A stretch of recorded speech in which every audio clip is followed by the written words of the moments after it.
This is the March 2022 Las Vegas Real Estate Report. My name is Jan O'Brien. I am going to be your host. We have an amazing team of local area experts. Make sure you reach out to whoever maybe sent you this video. If you're watching on YouTube, reach out to me or anyone here, and we'll be happy to help you with your buying or selling needs. Here's what I'm going to talk about in this report.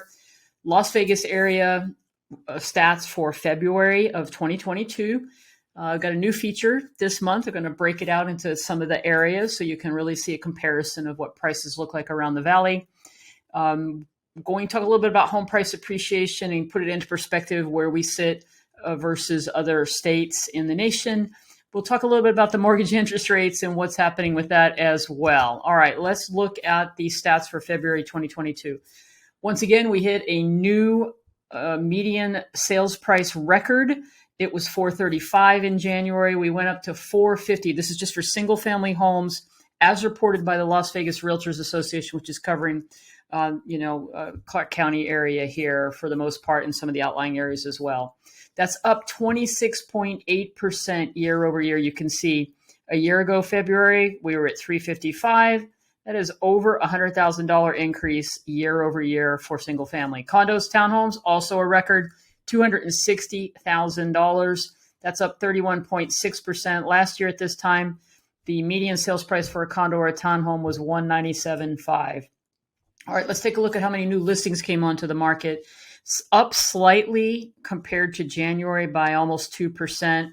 But overall, we had 2,950 single-family listings come on the market. You can see this is a trailing 12. It's down from previous 12 months here. Actually, December was the lowest month, and November, December were lower. This is up a little bit from January, but we're still a little bit behind in overall listings that came onto the market. And the big story is properties come on the market, and they are being sold quickly.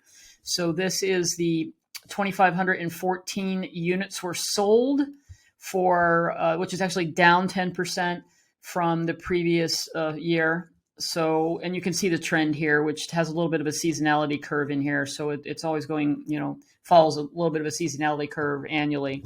And then this chart just again shows this amazing median sales price increase that we've had starting back here in 2015, which is right around 200,000, how far we've come to the second month of 2022 with this new price of 450, which is again 26.8% year over year increase. On other stats, 30%, this has been staying steady for the last several months.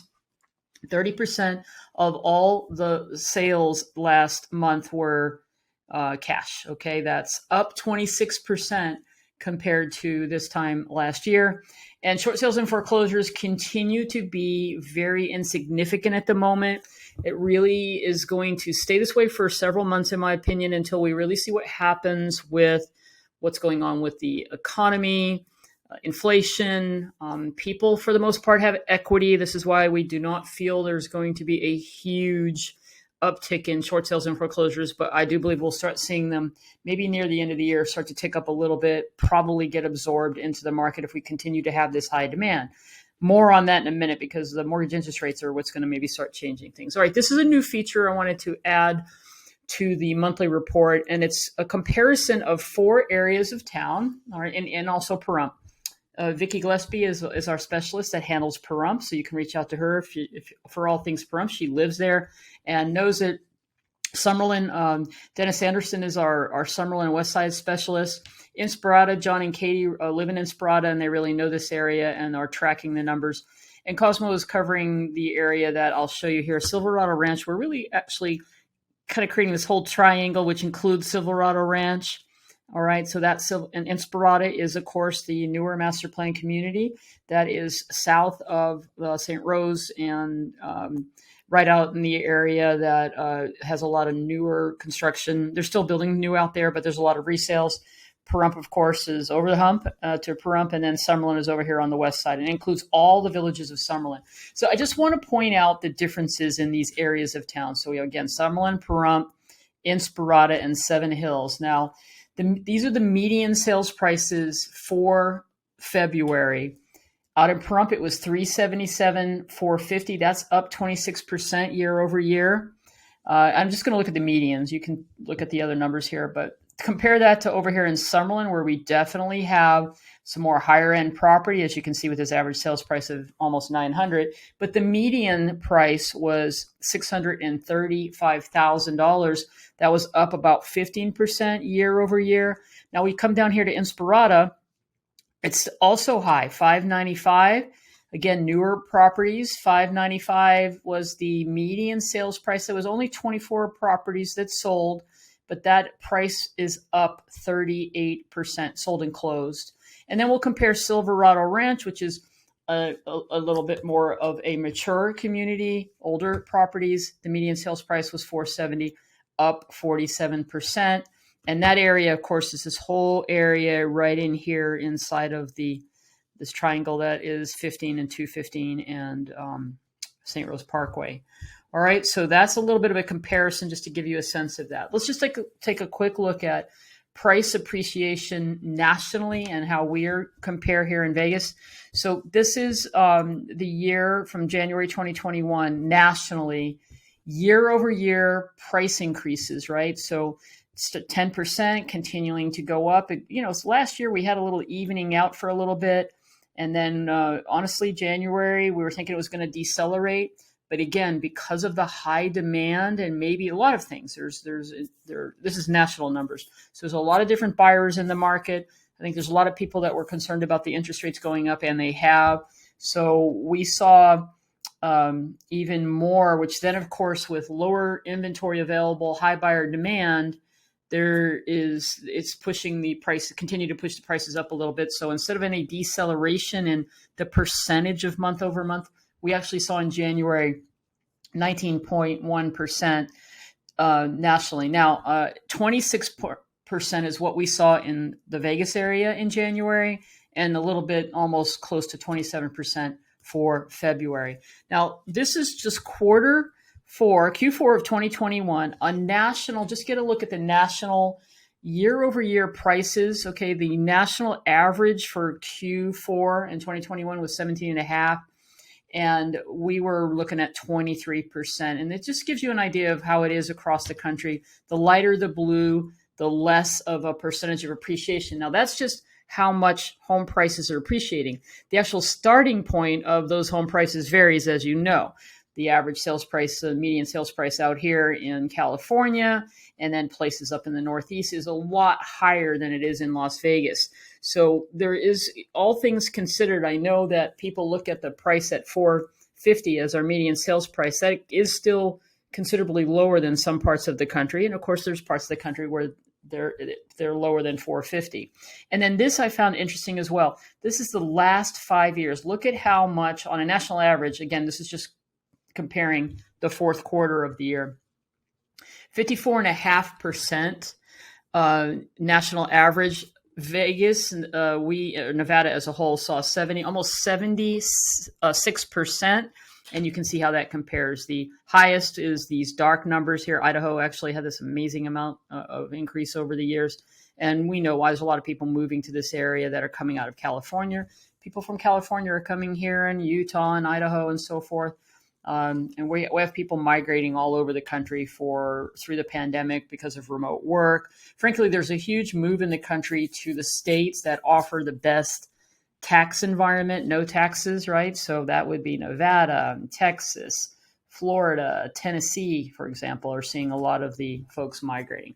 All right, so here's the big issue. It's interest rates. Now, the Fed has been talking about it, and as I record this, they actually met today or ended today and announced the quarter point of the federal fund rate increasing.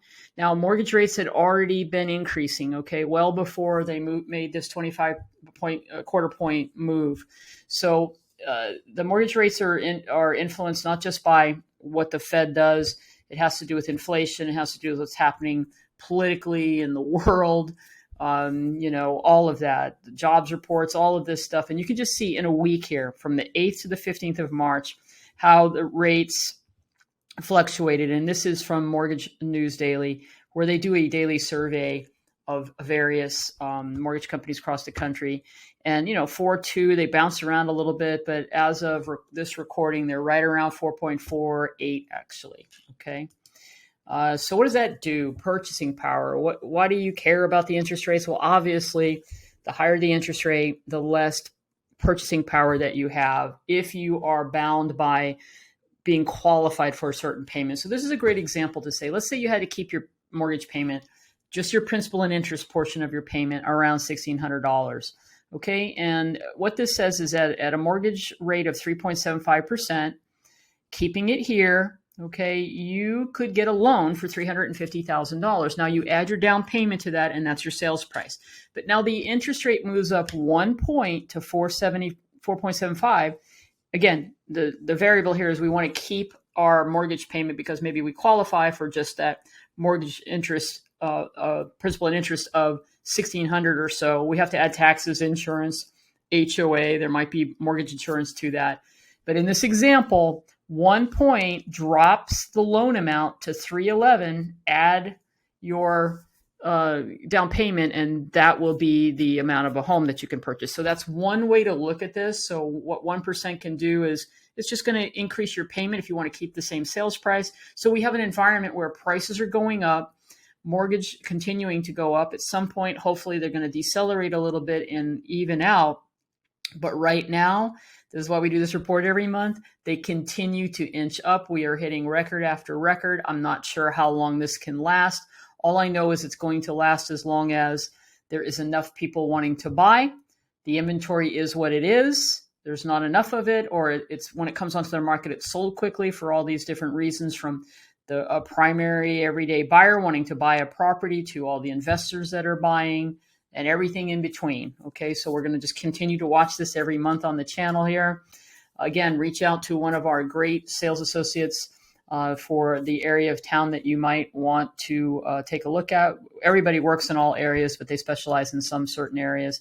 And you can find us on social media here. This is on YouTube. So if you haven't already subscribed, we do more than a market report. We put a lot of content out weekly on different areas, from home tours to just local area tours, as well as you can follow us over on TikTok, and you can find us at Living Las Vegas and Henderson on Instagram, Facebook, YouTube, and on TikTok, we're Living Las Vegas. All right, I'm Jan O'Brien. Until next month, make sure if you have any comments, leave your comments, reach out to me. I'd be happy to talk to you about the market. We'll keep our finger on the pulse of what's happening here in the Las Vegas area. You feel alive, let's hit the dance floor. Don't work too hard, might break a backbone. Return to the Mac, the king is back though. Corvette and cash, I never lack those. She saw the stone, you know how that go.